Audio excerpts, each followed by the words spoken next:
Welcome to the Sleep is a Skill podcast. My name is Molly McLaughlin, and I own a company that optimizes sleep through technology, accountability, and behavioral change. Each week, I'll be interviewing world-class experts ranging from doctors, innovators, and thought leaders to give actionable tips and strategies that you can implement to become a more skillful sleeper.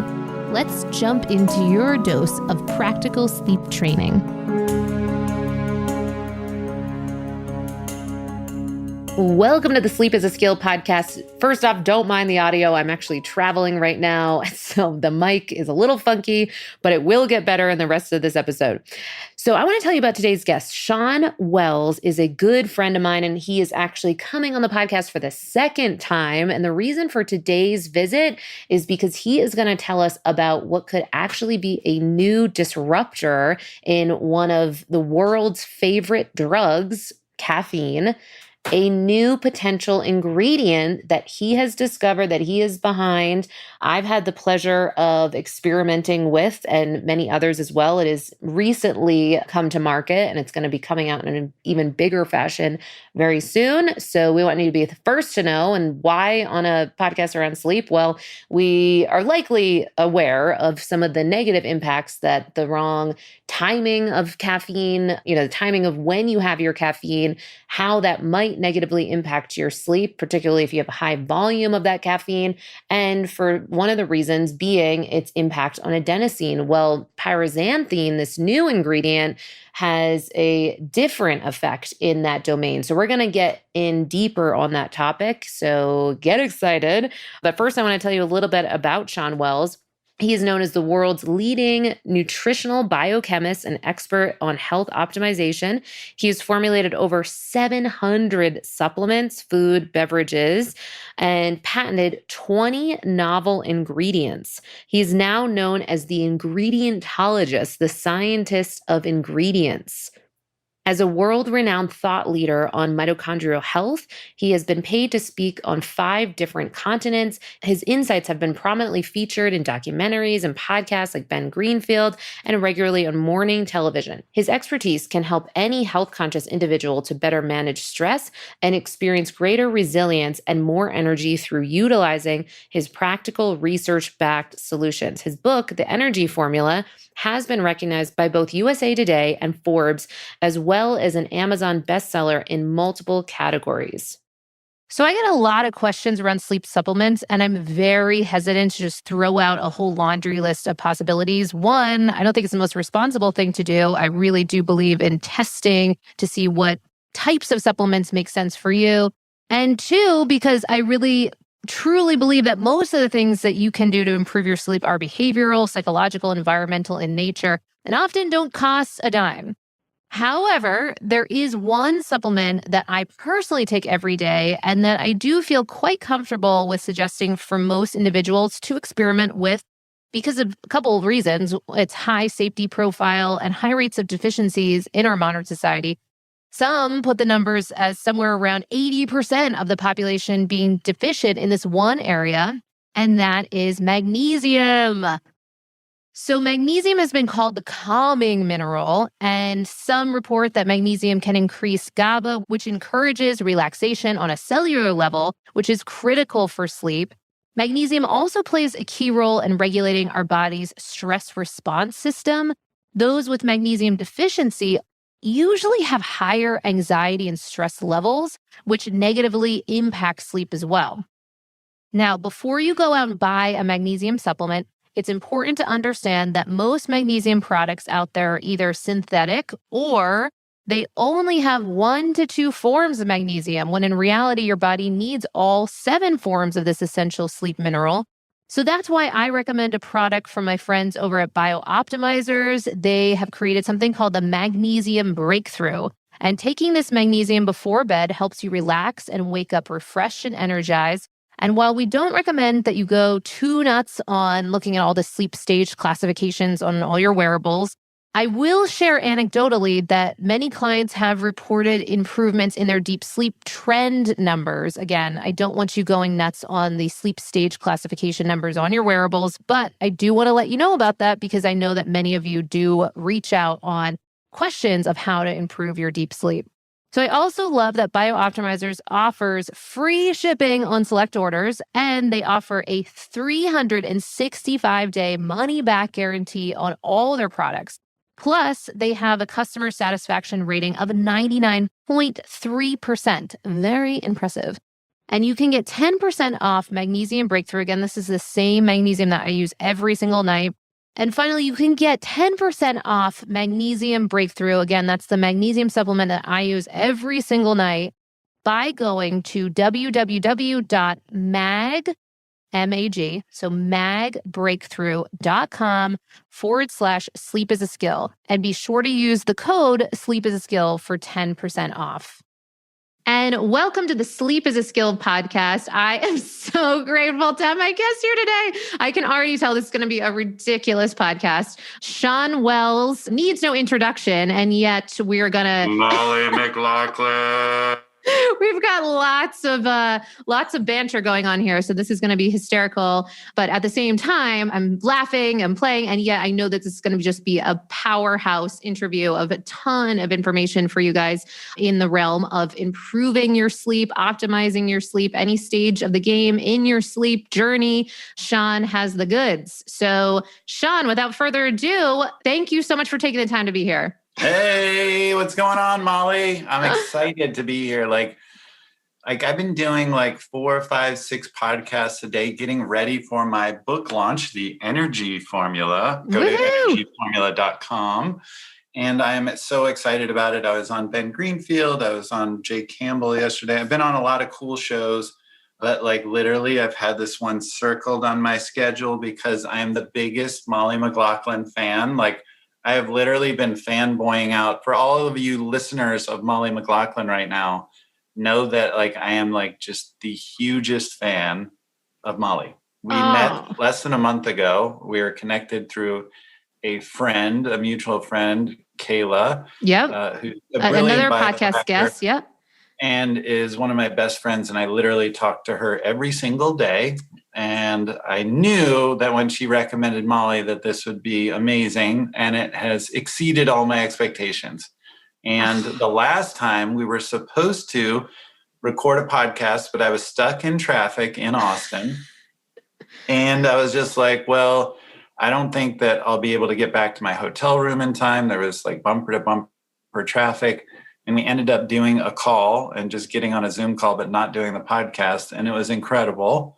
And it kind of set up the stage for this. And we've been doing little voice memos back and forth to each other every day. And I'm so thankful for your friendship. And then we are going to be presenting at Biohacking Congress and at an Airbnb with Kayla, with all these cool people. And we'll be getting photos and we'll be speaking on stage. And I'm just so excited for all the things that are happening with me and Molly. Yay. Oh my goodness. What an amazing, amazing rundown of just such a serendipitous kind of collection of events that have happened. And I'm so grateful to have been even further connected with you, with your work. I've been familiar with your work previously, but then even to have this personal connection is really exciting. And I know I'm at Biohacking Congress, so we're going to rush to put this podcast out soon. So if anyone's still listening, still has the opportunity to check that out, definitely check that out. Shawn is going to be speaking there among a whole roster of other great speakers. So can't wait to also share what we learn from there and see if we can even do some kind of some live something or other while we're all there. So it'd be really cool. And yes, and just thank you so much, because I know in the midst of your launch, book launch is not a small thing. And as you said, you have tons of podcasts going on, some really big heavy hitters, and to make the time is really exciting. So having said that, then what I'd love to do is just jump right in and put the spotlight on you for a little bit, because I think your ability to share your background openly and authentically, I think is so powerful for people, for any human listening, but certainly for the people that often show up for Sleep is a Skill. They're going through things often, or have been through things, and that have shown up as for their often symptomology around difficulty sleeping. And yet you have so much to share in your health journey. So I'd love to hear a bit more background so that people can really be acquainted with your work and why there's just so much passion behind everything you're doing and the book that you're putting out, which is just not another book. There's a lot going on there. So take it away with that. let me set up the stage with now, because this is really cool. This actually kind of made my heart sing when I thought about this the other day, was that Ben Greenfield and Jay Campbell, who both have like big followings on their podcast. What's cool is Ben Greenfield read the book cover to cover, and he thought, it was so great with all the ingredients, because he interviews so many people, and the book covers a lot, but he loved all the ingredient discussions. And of course, that's what I'm known for as the world's greatest formulator, as the Ingredientologist, all these things. And I've come out with all these patented ingredients. I've formulated over 500 products. So that's what he enjoyed. What was cool is I just talked to Jay Campbell yesterday, who's a guy that went from like human optimization and testosterone replacement and peptides and all that, and even like bodybuilding-ish stuff, to like now being in consciousness. And he's like, oh, bro, this is a consciousness book. And I was like, fuck yes. Like, yes. I feel seen. Yes. Like, it really did make me feel seen, because just so you know, I rewrote this book 3 times over the last 2 years because of like all the shifts I've been doing in plant medicine, in therapy, doing like Byron Katie style work, with working with mentors, going to masterminds, like massive shifts, and like learning how to love myself and have that solid foundation with self-care, like finally getting into parasympathetic nervous system, vagal tone. Those have been massive changes for me, putting the right people around me, of which is Molly McLaughlin. Oh, right back at you. You're in my inner circle for sure. Like, these are the kind of relationships that I truly love.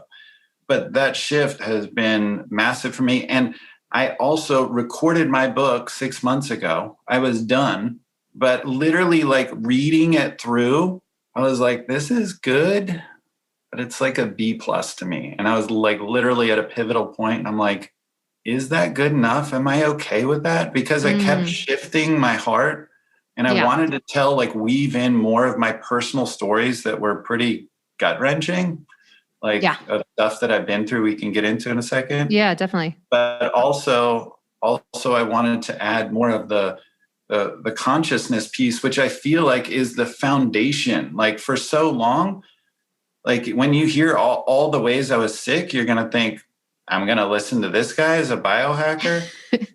But I would be dead right now if it wasn't for all the biohacks. I was so heads down. I was so driven for achievement. I was working 80 to 100 hours a week. I had body dysmorphia.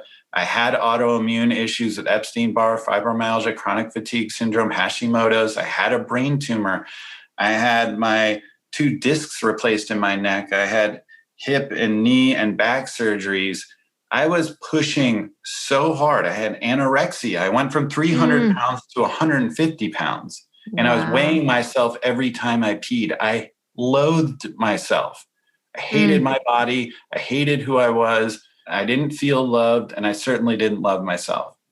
And then there was even points where I was 220 pounds jacked and ripped, orthorexic, where I was working out 4 hours a day, and everything revolved around getting the right meals and all this stuff. And I was never happy. And even as an entrepreneur, I have all these letters after my name. I was on all these stages. I got on all these TV shows, making millions of dollars. I should be so happy. Like, I have like the perfect house. I have a really badass sports car. I have all these things. And I was miserable. All of this achievement, because I thought when I achieved a certain level of this, then people would love me, and then I would love myself. I was externalizing the hope of love so that I could love myself.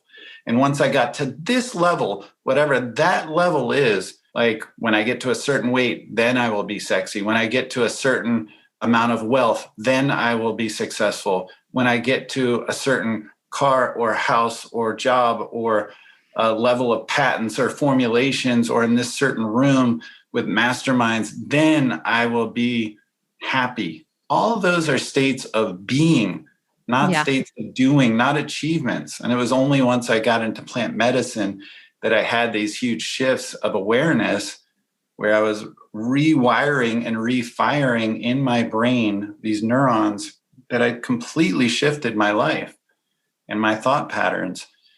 And so I'm so proud now that those biohacks are on the foundation, a solid foundation of self-care and self-love. And now I love myself. And now I have much deeper and richer relationships with myself, with nature, with my dog, with my friends, with these places I go. I used to work through all of my vacations. I was so proud I wore it as a badge of honor that I just worked 16 hours in Maui today.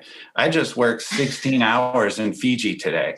I just worked 16 hours in Bali today or whatever. I used to be so proud of that. And I thought those suckers that are just sitting there, laying there, like ridiculous. I was like totally entrenched in this hustle and grind mentality. And grind is like hustle, sympathetic. Yeah, we have to do hustle sometimes. We have to chase things at times. But grind means heads down, miserable, sacrificing, not even aware of what's going on in life. Grind means heat, pieces breaking off, you breaking down, smoke.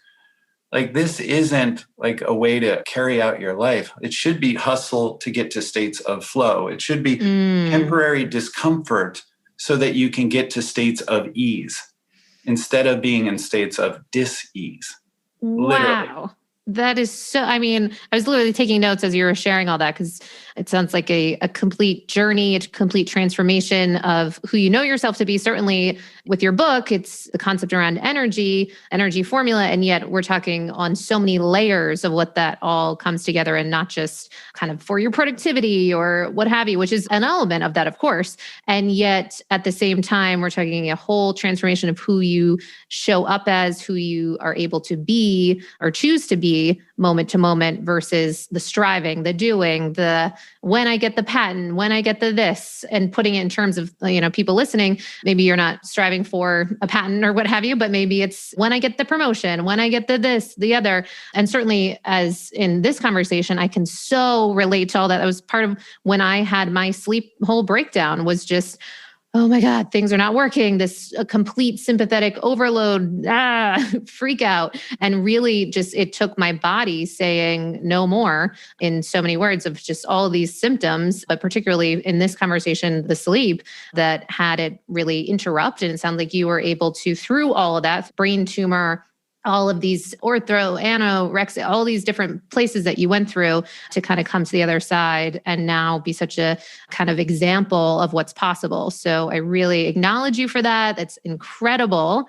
And so I was sharing before we even started that I was like, we can go so many directions because there's so many places that virtually you have so much information. We want to how to like extract even just pieces of that for this conversation. So number one, number one, this is the first show of a 3-show trilogy, just so you know. I'm just letting the listeners know that there'll be 2 more shows that are upcoming. So I love it. Exactly. That is totally how it's going to go.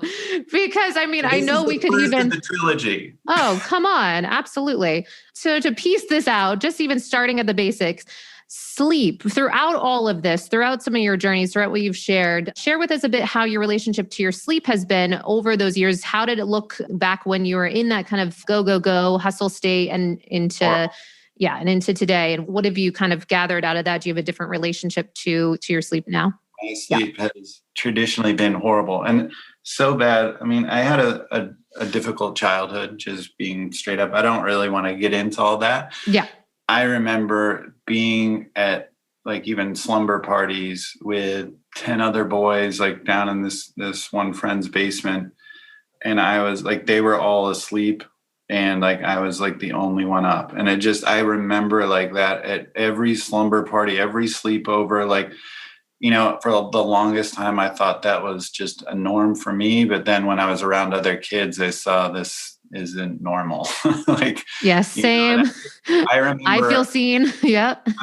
how like, people would fall asleep with the TV on, people fall asleep just in a chair, people would fall asleep in the airplane or like in a car. And I'm like, I need like the white noise machine. I need the like pillow between my legs. I need like the perfect temperature. I need like the right pillow underneath my head that's cradling my head. That's not too high, not too low.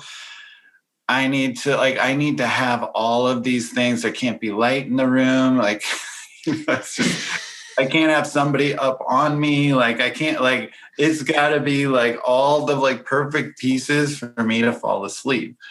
And then to add to it, I think a lot of my stress and spending most of my life in an ultra sympathetic, hyper vigilant state, never really getting to parasympathetic. I think it was just degrees of sympathetic. Yes. You know, like I was really relaxed. And like what was worse is it's taken me a lot of work to like go into like a sensory deprivation chamber or something like that. Sure. And my brain did not go haywire. Yeah. I have so much going on. I have so much drive, and it is an addiction that you have to like kind of piece apart and undo and really look at. And that's what therapy and plant medicine and all these things have helped with. But I'm one of those people that when the lights go off and it gets quiet, then my brain goes like even more crazy. And it's like 10x of thinking of all the things I have to get done, the stresses, and what did I do right or what did I do wrong today, analyzing it, what do I have tomorrow? And it's not a relaxing state. So that's something that I've worked on, in more recent years to try and undo. Add to that, I had a pituitary tumor, and that caused even more issues with my sleep. I was getting, when I ended up diagnosing that, I had prolactin that was through the roof. It's prolactinoma. I had testosterone that was like 70, which is horrible. I had high beta estradiol, and I was getting like 2 or 3 hours of sleep a night for close to a year. And it was killing me, obviously. Of course, yes. And so I, went to the doctor for that, and we examined all that and found that I had a pituitary adenoma. But I've had my issues with sleep, and it's taken a lot of work. I'm not 100% sure if there's like just some basic physiologic factors here, but like there's certainly some psychological factors that I've been biohacking it, and I've been working on self-love and self-care, but it doesn't come easy for me for sure. And it's gotten much better. I can get, I think, 6.5 hours fairly easily now. And, the quality of it is something that I'm working on improving too. But, I've been examining all that, but I would say that it's not been an easy path for me. And I'm sure a lot of your listeners can relate. Similar things as well. So I'm proud of where I am. I certainly know many, many, many sleep hacks because, again, I'm trying to survive. And it's miserable. Like when you have 80, 100-hour work weeks, when you're traveling to, I've been to like over 40, 50 countries. Like I was supposed to be traveling 300 days last year, Wow. I have a tough schedule. And so to not get sleep in that is really tough. So, yeah. Absolutely. Well, I can so relate to that. When my sleep breakdown basically happened was on the road and in traveling internationally. And it just was, from one place to another place. And when you're not sleeping, it's a whole other thing. So I completely hear that, even just a morsel of that, but let alone what you're sharing with having some of these health issues that make it so challenging to get that sleep that you need. So I really get that. So there's so much to unpack out of that. And I'm wondering if you can help us connect some of these dots because this is certainly an area we haven't gone into deep on the podcast because I know there's so much that you discuss in the book, but this kind of basis of mitochondrial health and unpacking that a bit, kind of just the ABCs of that and how that is related to sleep and drawing those parallels, because I think a lot of listeners might not be in that conversation. Yeah, I'm very passionate about mitochondria, and because I've spent so much of my life low energy because of lack of sleep, because of autoimmune issues, because of pushing too hard, because of being in ultra sympathetic nervous system states, being in hypervigilance, like it's literally put a massive toll on my mitochondria, running into mitochondrial dysfunction, which has led to metabolic dysfunction, which is elevated. So when you probably know this, but when you don't get enough sleep, one, your neurons actually do fire slower, and you're looking for energy. This is why when people wake up without enough sleep, they're looking for sugar immediately, caffeine immediately. They're actually firing less slow or not as fast. Mhm. And so also you get into states of acute insulin resistance. So the glucose that you're looking for doesn't even get into the cell as well. There's actually insulin resistance. So you're in insufficient cellular energy states. It's called ICE is the acronym. In the brain, it's called brain energy gap. It's the same idea. So you're not getting enough fuel into the cell. And so basically, Alzheimer's is type 3 diabetes. And you're essentially in acute Alzheimer's when you get 6.5 or less hours of sleep. And when you do this chronically, say with sleep apnea, now you're running into metabolic syndrome. And you're in a pro-disease state. Almost all disease is correlated to metabolic syndrome and insulin resistance and also biological aging over chronological aging. And so when you run into mitochondrial dysfunction because you're not getting that fuel into the cell to create that energy in that Krebs cycle crank, the ATP, the energy currency for your body, adenosine triphosphate, then you run into glycation, inflammation, oxidation. So that's those things when chronic are killing you, literally killing you. Like I really think I could reshape medicine, like radically reshape medicine if we could just look at 3 basic labs that are under $100 every 6 months. If we were looking at hemoglobin A1C for glycation blood sugar damage, if we were looking at CRP, C-reactive protein for inflammation, and we were looking at oxidized LDL for oxidation levels. And those collectively, we could really see what your metabolic picture looks like and also what your tendency towards all disease and biological aging looks like. I think it's a better marker than like the DNA and methylation picture. That could be helpful as well. And then some other things I might add to that is lipoprotein A and vitamin D status, if I was to round it out with 5 labs that are kind of like my most critical. But those are so cheap. And we don't look at C-reactive protein until we have coronary heart disease. We don't look at hemoglobin A1C until we're diabetic, until it's really too late. And so if we were looking at these things, we could see this picture of what we're doing to our bodies. We would see like, hey, like your inflammation's up chronically, your glycation's up chronically. I think you're in a state of insufficient cellular energy. I think you're in a state of mitochondrial dysfunction.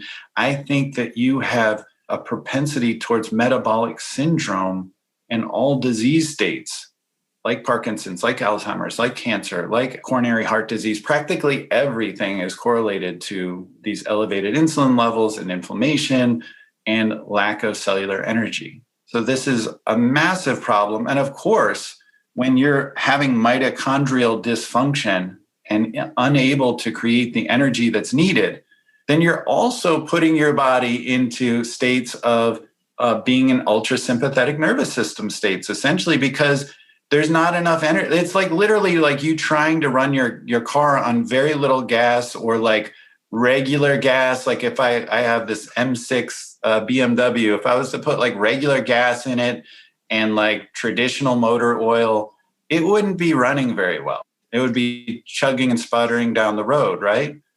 And so that's what we're doing. Like our body's working overtime because it doesn't have the resources, it doesn't have the energy. And of course, it's not going to be able to rest, relax, recover, be in states of autophagy, cleaning up and detoxing. That's not going to be able to happen. So this is a downward spiral of energy hell, basically. So yes, it has a massive impact.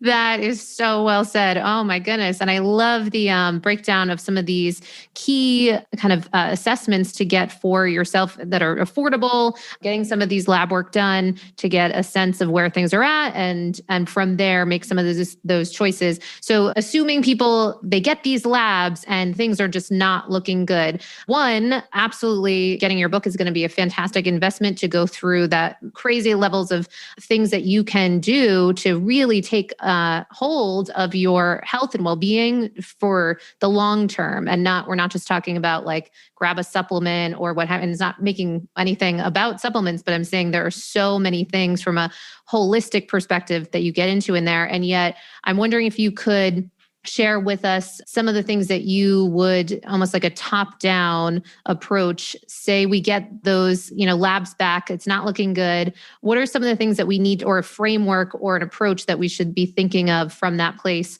to make a difference there, particularly in this area of sleep, to get those results? But how do you approach that from when you get those labs back? What is the technique? I mean, most ideally, you're working with a functional medicine doctor, and you can not only get these labs, but follow up on these labs, yes, especially with the interventions, to see how these interventions are taking place, of which I can tell you some of the interventions I would recommend. Yeah.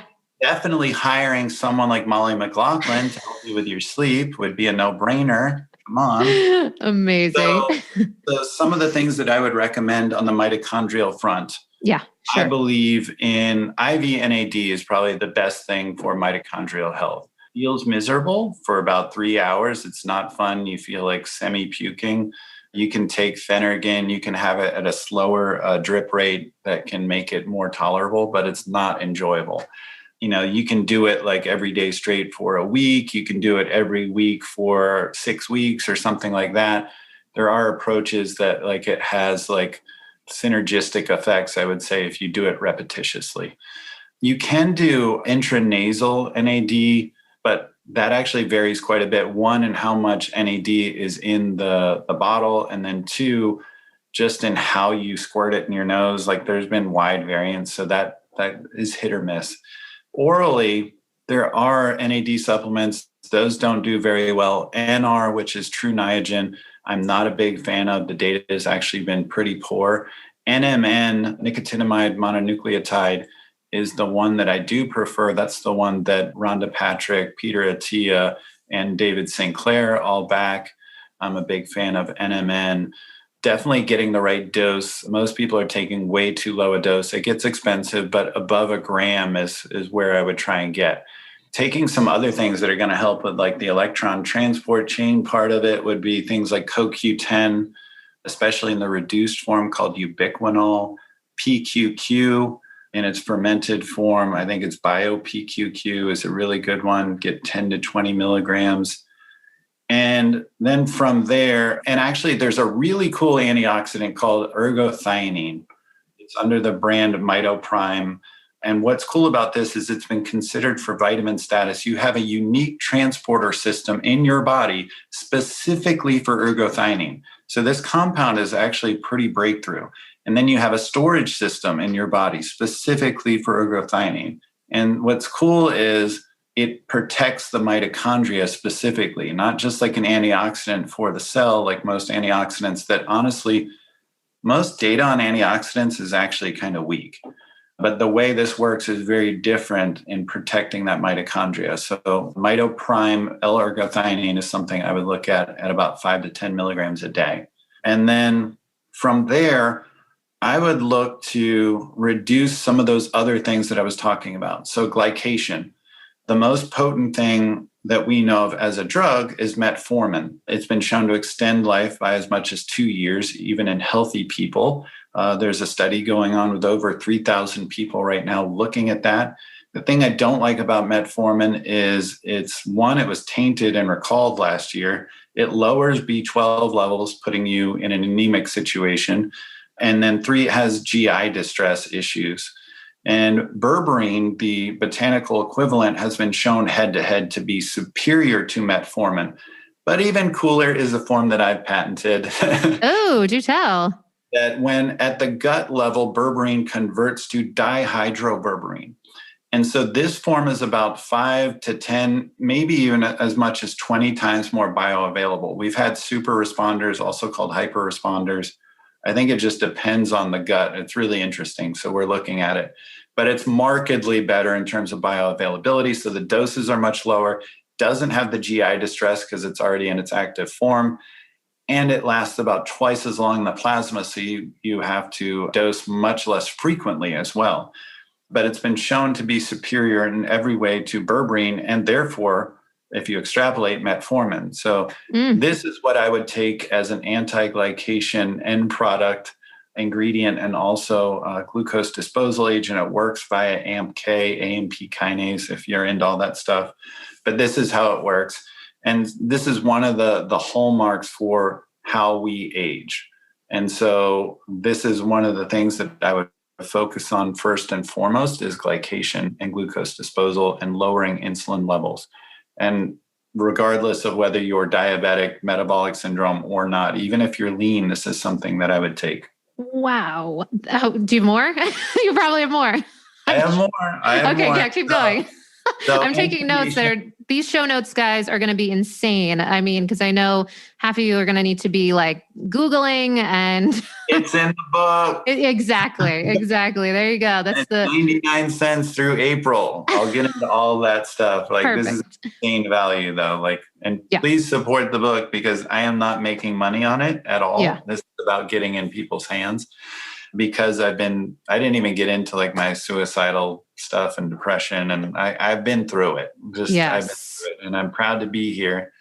And all I can say is I'm excited that I'm here on the show with you. Everything in my life has led to this point. I wouldn't go back and change anything. Yeah. It's led to my empathy, my passion, my purpose, my why. I'm so glad that I am here.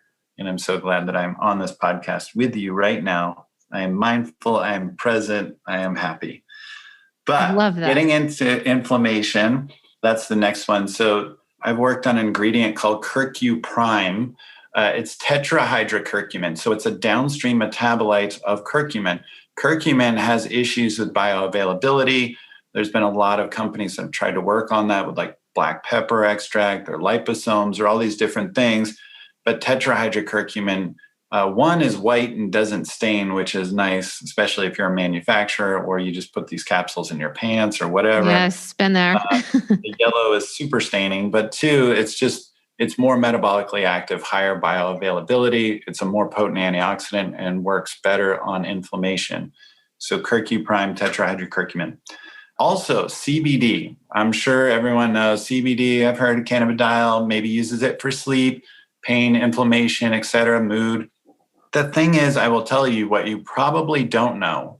Yes, it's a cannabinoid. Yes, it's a phytocannabinoid because it comes from plants. And yes, it's not the psychoactive cannabinoid THC.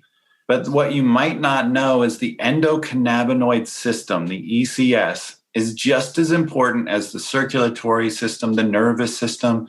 And there's no endocannabinoid doctors. There's no endocannabinoid testing. I don't know why this is. I mean, it's fairly recent research, like maybe 90s on up, but still I'm confused about this because it's known as the master controller system of mood, pain, and inflammation. Like I'm baffled by it. And people clearly have deficiencies in it and it causes issues.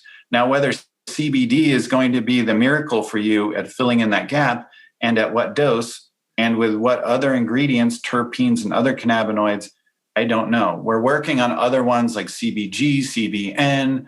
I've actually come out with a form anandamide that's actually the bliss chemical, really cool cannabinoid. Literally makes you feel blissful and happy. Yeah, very cool stuff. Anandamide. And how many, by the way, do you have a number of, or I might have missed that. How many have you patented or kind of coined? Well, I have more than 10 out right now, but I have probably 20 in flight on top of that. Wow. How cool. Yeah, because now I work with a partner in China that has a 400,000 square foot facility, over 100 scientists, full funding. It's GMP pharmaceutical level. And then I have two partners that are just like legends in research and intellectual property, Dr. Martin Purpura, Dr. Ralph Yeager. And like I have a whole team that works on like the legal side with intellectual property, the patent applications, the trademarking, all that stuff. I have like a whole thing that's like in place now. So I can just dream up all this cool stuff and it just happens. Amazing. All right. Well, I can't wait to hear more. This is awesome. So the last one, oxidation. Antioxidants in general suck. And antioxidants, I think largely when taken exogenously, like as supplements, really are counterproductive. One, I would say this is not the case, is vitamin C.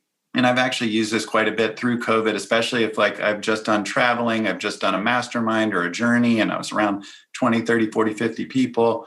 I'll come back and I do IV vitamin C. at like 30 to 50 grams, and it literally knocks anything out like that. It's amazing. It works incredibly. It's the thing to do. And that's like an anti-cancer dose. So it's a very potent dose. It's not cheap, a couple $100, but it definitely works extremely well if you want to knock something out. But getting on to what I think are good antioxidants that aren't traditional antioxidants is a group called the polyphenols. And those are potently anti-aging and kind of work on a different mechanism. They're hormetics. So they actually improve the adaptation, the resilience of the body. They're sirtuin gene activators. They're caloric restriction mimetics. So they work differently than typical antioxidants because a lot of times like oxidation is a signal for adaptation, for change. And so when we take antioxidants, it prevents like a natural process from taking place.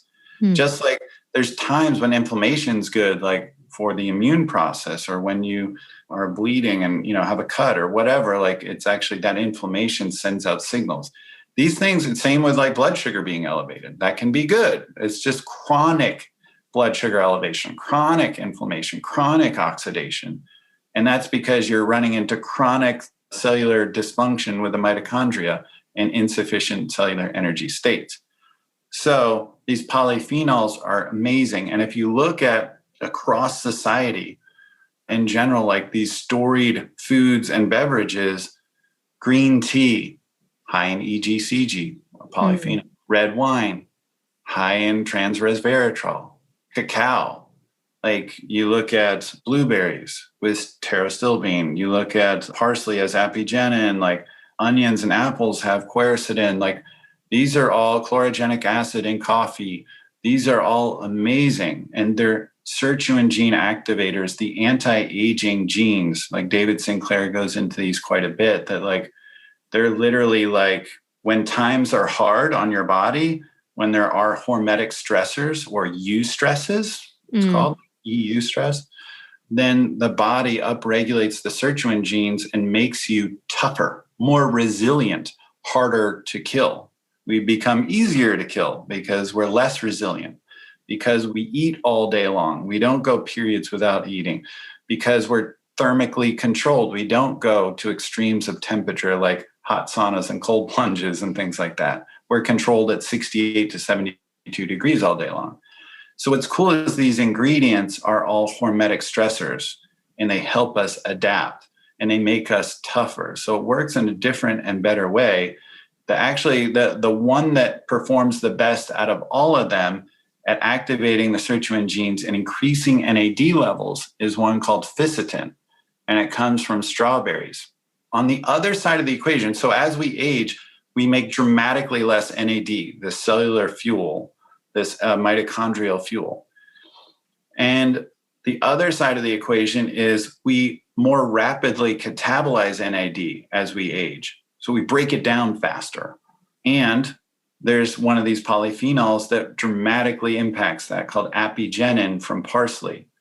So the ultimate combination would be FISSN at increasing NAD and activating sirtuin genes, and apigenin at preventing NAD breakdown as an NADase inhibitor. It's also called CD38 inhibition. So pairing those together would be very potent, and then adding something like NMN in, like now you have like the ultimate combination. I'm unlocking the secrets to aging right here.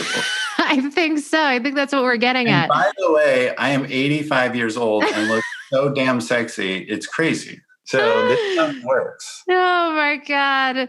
Yeah, you guys got to check out the video version of this. You will see an 85-year-old man before us. Amazing. Wow. Well, I know that the people in the show notes will really have their work cut out for them. So again, the takeaway is to definitely check out the book. I'm not trying to say check out the book so much, but I'm just saying like there's so many things in here that I don't think this is everyday language that we're hearing from so many people. And so you're bringing in so much kind of nuance into this conversation that I really appreciate. Not even nuance, it's the foundational elements, but I think it's new language for a lot of people, and the understanding of what's possible for our health out of some of this is just really huge. So now that you are speaking about some of these specifics, I'm wondering, since you are the foremost leader on ingredients, and so many people want to, while this whole conversation around behavioral change and different things you can do for your sleep, it's like, yeah, that's nice. And what are the supplements? So I'm curious if you could just, even if kind of a top down of how you think about supplements as it relates to sleep specifically. And I know these, of course, so many of the things that we've just touched on obviously are getting at that. And for the people that want to go through some of those, the things that we might immediately go to, whether it's magnesium, whether it's some of the L-theanine, whether it's some of the 5-HTP, all of these different things that often will be thrown out around to help with your sleep. And of course, melatonin. Wondering if you can just break down some of your thoughts on, what's worth it, what's not worth it. And I know that these are very broad statements that I'm saying, so it's very much bio-individuality, but just some of your look at that. Yeah. And I get into all the various stacks in the book of like immune health, longevity, for sports nutrition, exercise performance, for sleep. I cover all these stacks in the book. But that's a great point. And one that I would like to elucidate a little bit is that all of these things I just mentioned, if you're optimizing your cellular health, your mitochondrial health, by reducing inflammation, glycation, oxidation, lowering insulin levels, you are going to sleep better. When you have systemic inflammation, you have neuroinflammation. When you have systemic insulin resistance, you have neurological insulin resistance. I mean, it's one system. So there's issues that are going on. And when you're in sympathetic nervous system states and have poor vagal tone, then it becomes an issue for you to fall asleep. So all of these things are playing into that. Having better HRV through cardiovascular training. I mean, all of that's going to improve your sleep, how you deal with stress, and improving the stress bucket. So allostatic load is so critical. And that's the allostatic load means your stress bucket, your resilience bucket, your capacity for stress. Like I said, we're easier to kill now because we have much smaller stress buckets. And when we're more resilient, it means a larger stress bucket. And when you add to that with eustresses, hormetic stresses, it grows the stress bucket.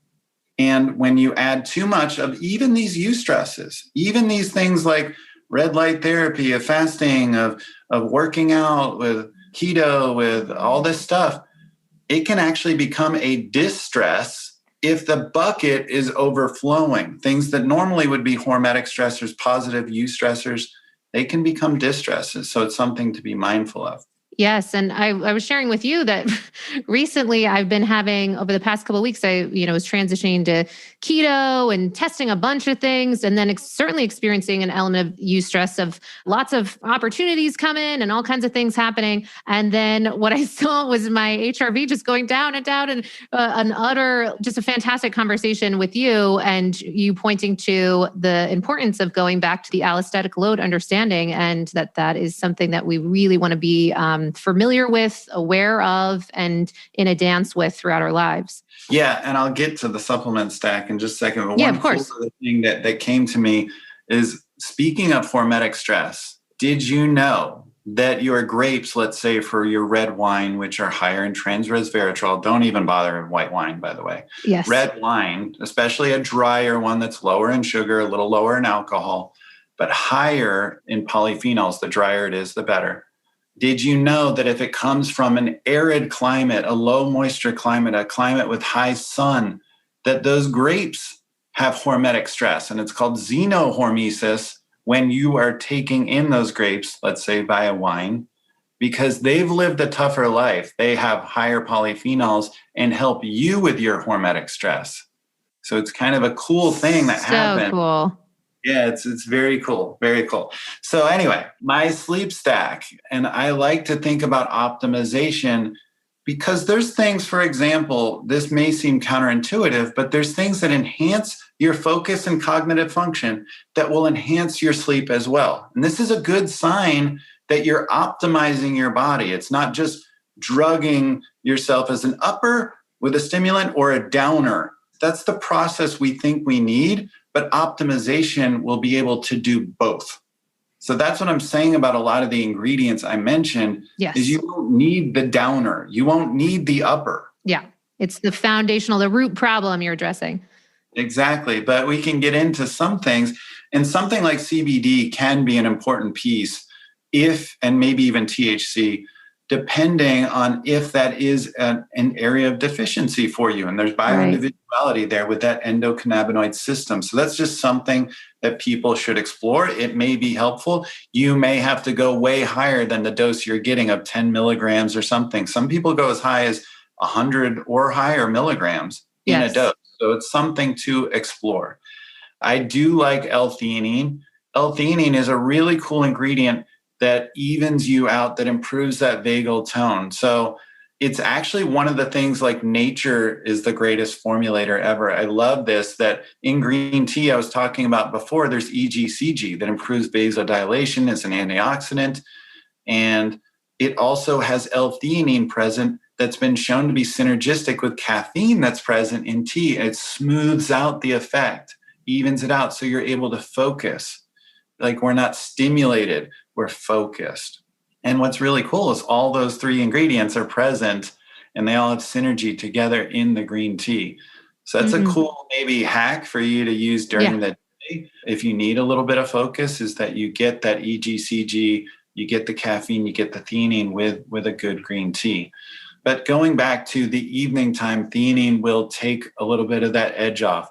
There's another herb that I really like, magnolia bark, and it has something called hanakiol present in it. And it's a potent anxiolytic, meaning it reduces anxiety. If you're someone who's prone to anxiety, or someone like me that the monkey mind goes crazy at night, this can kind of quiet that monkey mind and allow you to get better sleep. I also like adaptogens a ton. Adaptogens work on both ends, again, optimizing you. What they are doing is increasing your stress bucket capacity, that allostatic load capacity. They normalize you.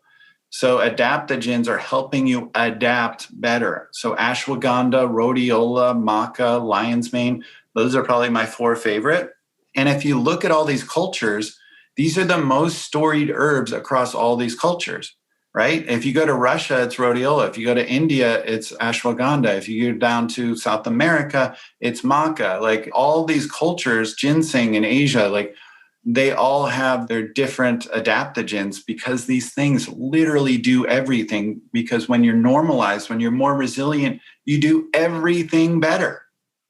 That's the key to a better life, is just greater resilience, a greater allostatic load. So that should be what we're looking for. I love that. And for on the adaptogens piece, since we're starting to see those pop up in so many products and drinks and this, that, and the other, is there ever a tipping point of kind of overdoing it, or anything to be aware of for that, or timing? Because it's normalizing you. But what I do like to do is kind of rotate them in and out. Like, to where I'm not using the same one all the time. I like to maybe use ashwagandha for a month, rhodiola for the next month, maca for the next month. Sometimes I dose them fairly high, but I'm constantly rotating them in and out. And I actually like to do this with all my supplements. I don't like to just chronically use something every day at the same exact dose, because I think your body, like, for example, like when you're using exogenous testosterone, meaning like outside the body testosterone, like an injection or a pill or cream or whatever, your body stops making testosterone. And so the body, we don't need anymore, we're already getting it. There's kind of adaptations that can happen in the body when you do something and it's super predictable. And that's a key with like hormesis, is not being predictable, not doing things the exact same way every time, or else that becomes the baseline. Yes. Well, on that, I'm sorry, I got excited. Didn't mean to interrupt you. I would love to hear your take on that relationship with melatonin. Of course, there's different schools of thought on this, but just curious your approach to that topic when people are dealing with their sleep, or some people even now with COVID have been even adding that in as a measure for overall health. So curious your take on, do you have concerns about that? That's a really tough one, and a really fascinating one, because there's data that these massive doses like actually have like a potent anti-aging, the suprachiasmatic clock. Yes. Which is kind of like the master clock. Like, it helps reset that and protect that. And there's been people that have taken like crazy doses, like 100 milligrams, or, certainly upward of 10. that have seen benefit.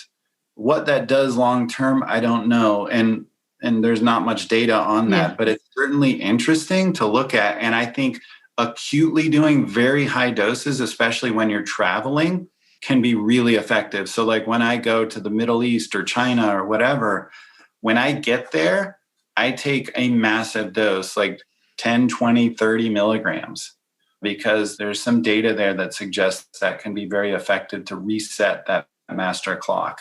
As for taking it daily, I do take it daily because I've had so much issues and I think I basically don't make any.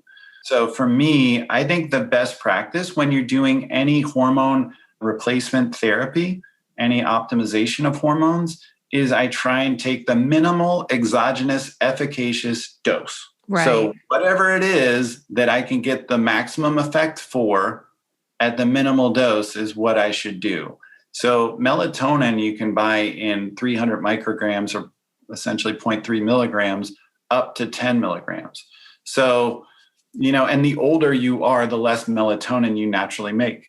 So something to look at would be, can I start with 0.3 milligrams and go from there? And then, maybe try, 2 of those capsules the next night and try, 3 of those and see where you can get. And certainly add in some of the things you're talking about, like a magnesium bisglycinate, which I am a fan of, L-theanine, B6 in the form of P5P, taking the dihydrohanachiol or L-theanine, taking like some of the, like even just using sleepy time tea, like depending on what works for you. Some of these things, quite frankly, like a supplement, especially built around the behavior of sleep, can end up being a psychosomatic anchor.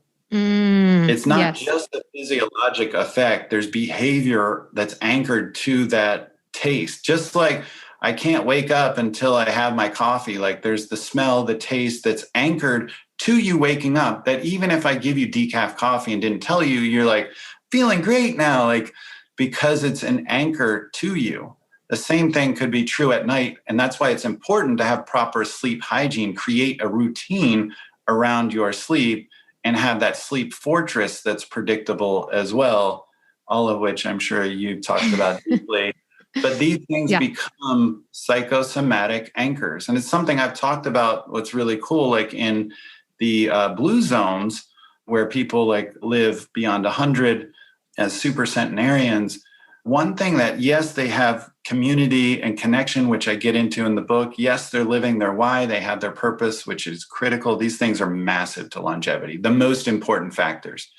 But one thing that I explored that I think is really interesting is that I believe in these countries, they could even be eating bad food and still have health because of psychosomatic anchors around having that purpose, having that why, having that connection, eating the food slowly, and it's anchored to the body that it's time to relax and be in that parasympathetic state when I have this food, and your body is not inflamed, your body is not worried, your body is not vigilant when it's eating. The opposite is true in America when we're going into gas stations, when we're eating from vending machines, when we're in traffic, when we're standing up, when we're watching Game of Thrones, when we're watching a tight ball game, when we're upset, having an argument and eating, when we're alone and eating. All of these things can trigger inflammation and stress, even if we're eating healthy food. Yes. When you have food, it anchors stress. Your body thinks, oh, food, time for stress. Whereas in Europe, they have food and they think it's time to relax. It's a massive difference. Well, okay. So this is, I love you just touched on so many great points that I think we've got some areas to go into for our part 2, part 3, for sure. And to be respectful of your time, then those were so good. So I wanted to hear from you then, because you're clearly a deep thinker. You've thought so much about this and you've written it out. You've put it into the book, written the book a couple times, basically, in order to get it into a place that you're proud of. So I'd love to hear now just a couple quick things that we are asking every guest that comes on around their relationship to their sleep. So, and I'm sure this evolves and I'm sure this changes and you're probably testing things or trying different things out or rotating. How would you describe your current nightly sleep routine right now? Solid, but I could use Molly McLaughlin in my life to dial it in. I'll help you with that. Okay, good.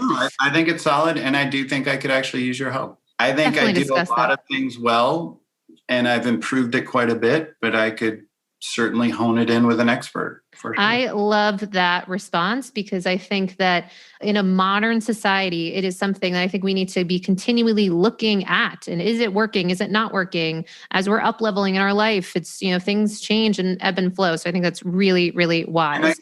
the accountability for sure. Yeah, it's huge. It's huge.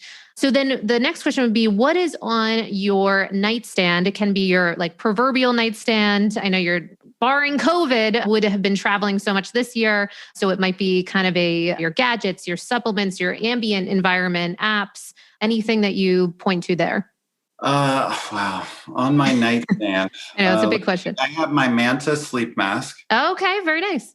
I do keep water by my nightstand, so I don't have to get up, or I can take an extra sip if I want during the night.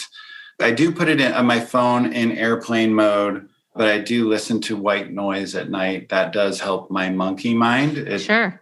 And it's become an anchor. So it actually is difficult to not sleep without it now, for better or for worse. Yeah. But I will sometimes listen to binaural beats or listen to hypnotherapy kind of stuff, before I'm going to sleep, when I'm already kind of in a trance state and highly suggestible, susceptible.